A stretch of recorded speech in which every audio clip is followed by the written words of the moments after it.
Yeah, hi.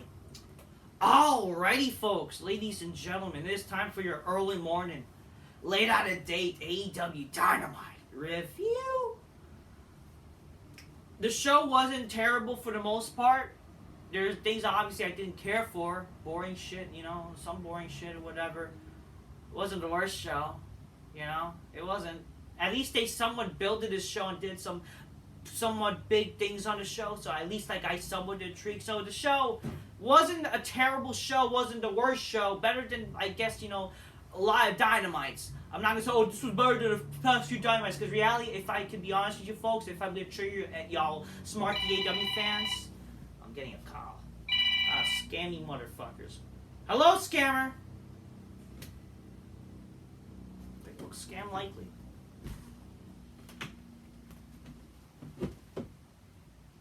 From Michigan. Hello, you're receiving this message. Yeah, shut up. See? Scammy piece of shit. Oh, man. Anyways, AEW, whatever. Yeah, Dynamite has not been good in, ever. So, it's not I can't recall a legit good fucking Dynamite. What is the best AEW Dynamite? I can't legit. Oh, but what about Winter's Coming or whatever? I don't know. They're not, legit good shows that I'll go back to watch, people, okay? Let's be for real here. Grab your Coca-Cola, drink my new Spy Missing Bitches go, oh shit, I report myself some because yeah, why not? Okay? Anyways. So, the show started with Hangman versus Swerve. So, the match opened the show. I thought, this might be the main event, but hey, they opened the show with this match, which I guess is fine. But the match ended in a no contest or a draw, because get it? Time limit. Listen, I understand the whole goal was this was always going to be a triple threat, but my God, have they ever been lazy? And they're so predictable. AEW's so fucking predictable, this shit. And again, the Smarts would be happy because they love long, boring matches so they can fat do, because this is like gay porn to them. I'm not saying the match was bad. The match was not bad. It was a bit intriguing, It was an alright match, Their match at fucking, what's the show? Fucking Full Gear was definitely much better. But, even though it was I didn't like fucking really sucking the blood, ugh. But, that's just weird at its finest, But the match, the match tonight was not, or this show was not bad. It was not a bad match. It was a good match, But the thing is, it was so predictable that they were going to draw because for some reason, they don't want to fucking do a double count out or some other genius way they could have done to fucking get out of this match where it didn't need to fucking be a typical double draw with a time limit. They do this now. This is, you want to talk about how McMahon has his way of doing matches where they'll do a double count out, double disqualification with some wrestlers involved. This is Tony Khan's specific qualities that he does to get some shit. It's what is it, bait and switch that people like to call it? This is Tony Khan's bait and switch. Well, they'll give us the match, and it's going to be a typical time limit draw, which is so predictable to do at this point because you do them so many times now lately. It's stupid to do it. Stop it. It's so predictable. Why would you even do a draw? There's other ways you could end this match. You could end this match with a double pinfall. You could end this match with a double countout. It's not a problem to do those things. Or a double DQ by Joe. It's not so hard. It's not so hard to do it.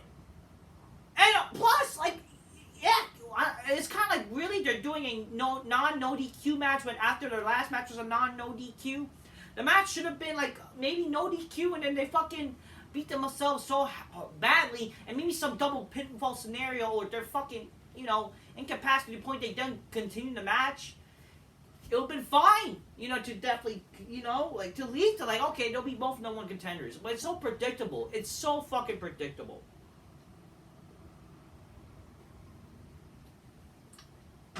The match, too, lacked a lot of bad selling, which is why I'm not going to say this match was so good. It was fine, but the problem is this match lacked proper selling, which is my problem with this match. It really did. The big highlight of the match to me was literally when Hangman, after getting stomped from like the corner, he laid on the table and the table basically broke itself. So that was the funny thing in the match. But then they had to bring another table out, and then eventually towards the end of the match, Swerve fucking did Hangman's finisher to the table, and then again he missed, and then they was about to win, and it's like and they get a double. And so like once when the pinfall they kind of ripped off the Adam Cole shit. They ripped off the Adam Cole MJF fucking time limit draw. They did that tonight. They literally ripped it off. Where the match ended a double count out. Fucking Swerve said, I want to be the champion. 5 more minutes. And Hangman, who basically acted like the heel, so I guess he's turning heel, or this might lead to some double turn shit. We're like, 5 more minutes. I know you want to be the champion, but not tonight. You'll never be champion because of me. And it's like, okay. Whatever. I mean, when the babyface, like, you know what? I want no time limit now. I want a no DQ match to end things. That should have would have been. And this could have led to the main event, or heck, eventually after this match, could have turned to a no DQ match. And some shit with Samoa Joe costed them like a double pin, and that could have led to a Revolution type of shit. I don't know, something less predictable. It just, you already knew this was going to turn to a time limit draw, just simply by just a long 30-minute match. Like, really, why? I mean, I thought the time limit draw should be 20 minutes. Should have been 20 minutes, right? Whatever. So basically, Tony Schiavone, according to Tony Khan, is you both are the number one contenders. You guys will face each other with someone trying to triple threat Revolution. And it's like, really? And then like Hangman Page is like, he's like angry even though he's supposed to be a babyface. Like, I don't fucking know. I don't really care. Like, whatever. Samoa Joe's angry backstage, but he says like, you ain't gonna take this title from me. I don't care. I don't like that. It's a triple threat. Even though then show it. I don't know. Do something. I don't know. Whatever. Time as Tony Storm defeats Red Velvet. The only highlight of this match was this. This was the only highlight of the match. You know what I'm talking about, folks. We want some HLA! That was the only highlight, but I don't know. They get separated. Orange Cassidy's going to face Ishii for the international title at Collision. What's the point? Forbidden Door then? Like, oh my lord, who cares? The Blackpool Combat Club defeated some Lucha Jobbers. Who the fuck cares? After the match, more Lucha Jobbers confront them. Who the fuck cares? Why are they doing this? The big Tony Khan announcement is that he's announcing an event is happening. Even though it's literally just he announces AEW Big Business. So this is going to be like your typical winter's coming fucking breach. It's no different than these fucking special events on TV. And I guarantee you it's not even be that intriguing. The reason, but it's happening in Boston because Sasha Banks is coming. Or Mercedes. I don't care. I don't care. I don't care. Or Okada. I don't care. Who cares about this Marky shit? Because even when they're there, watch, they won't even be used. They fucking bring all these people, ex-WWE guys, or fucking these pseudo big fucking stars from New Japan or whatever, and they're barely even used. So what's the difference? What's the fucking difference? I don't care. I don't care about this shit, man. Oh, this is going to happen. I don't care, people. I don't care. I don't care. Yeah. After the match, we see Chuck Taylor get beat up by the Undisputed Gay Era. I don't fucking care. Konosuke Takeshita defeats Jericho and the Walls of Jericho. The match was fine. The match ended with the screwdriver finish, with like screwdriver used by what's this? Don Callis, and then eventually Jericho so weakened by it. But then after that, Konosuke Takeshita made Jericho tap with the Walls of Jericho. It's fine, I don't really care about Konosuke, but whatever. The main event, Darby, Allin, and Sting defeated Big Bill and Big Bill. What's the fucking Ricky Starks? What's that fucking tell you about the fucking wrestlers they have in AEW in a tornado tag match for the tag titles? So this is first Sting's title win since like forever. Since I think back in like 2011, 2012. I think 2011. Back he was in TNA. And yeah, this is his first title and his last title before he's retiring at March 3rd at Revolution. Yeah. I'm happy he's champion. I'm happy wins. I guess he's being a tag team wrestler officially on throughout his run. It would be cool. Like, I mean, who cares? Sting is on the show every week. He should have been champion. He should fucking have more singles matches.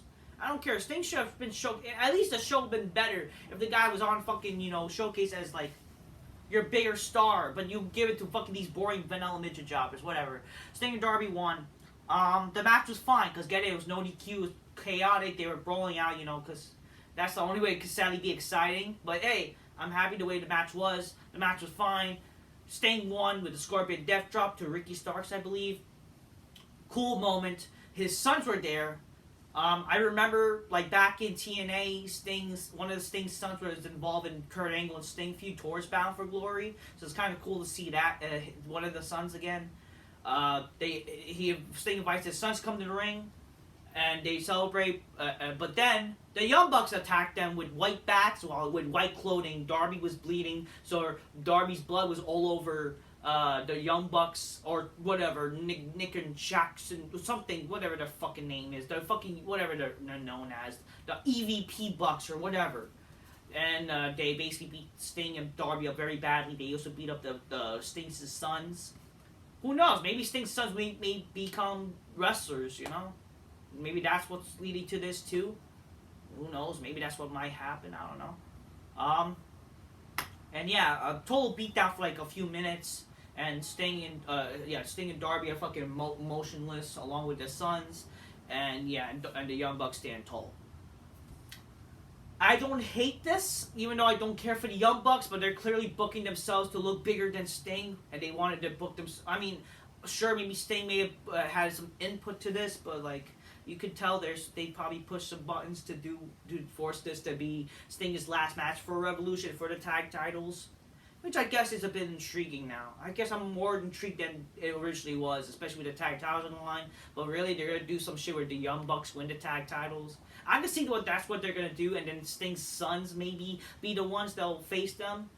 Maybe they'll go to booking, right? Maybe they might do, unless Sting's sons don't become wrestlers, and what they're gonna do then, So overall, the main event was cool. I like how they ended the show. There were some decent things on the show, so the show wasn't too terrible. I like how they ended the show. It was great to see Sting had a little moment, but then they just basically beat him up like that. It's whatever, It's to build something, So overall, I'm kind of like, it's alright. The show wasn't too terrible, okay? So overall, not a bad show. Not the worst show, but not very good. But it was an alright show. It's okay. A lot of boring shit happened though, But hey, it's okay show, man. It was okay. So it's cool seeing that. That's how the show ends. That's what Dynamite was. So this was a big show than their past few special event shows like Winter is Coming, Beach Break, whatever the fuck they call their like stupid shows. I don't know. They'll have some stupid show that is supposed to be like a pay-per-view-esque show, and this show is like bigger than that, I don't know. That's for damn sure, but hey, whatever. Dynamite should be more like this, honestly. Like, not just having big matches, right? But, like, there should be, obviously, have matches that people care about, but with stories and characters. And actual stories going on to lead to a reason why these matches are happening. Can maybe Dynamite be a little bit like this? Maybe I'll appreciate the show a bit better. I don't know. Alright, that's what I'm gonna say. I'm just keep it real. Get your games, close my missy, five missy bitches go, oh shit. That's what I'm gonna say. Until next time, peace, yeah, bye. And fuck this Tony Khan announcement shit. It's so stupid. But get a Mercedes coming! Like, I don't care, man. Who gives a fuck? Because it's gonna be Boston, and what if she does? I don't fucking know. Until next time, peace, yeah, bye. That's the show.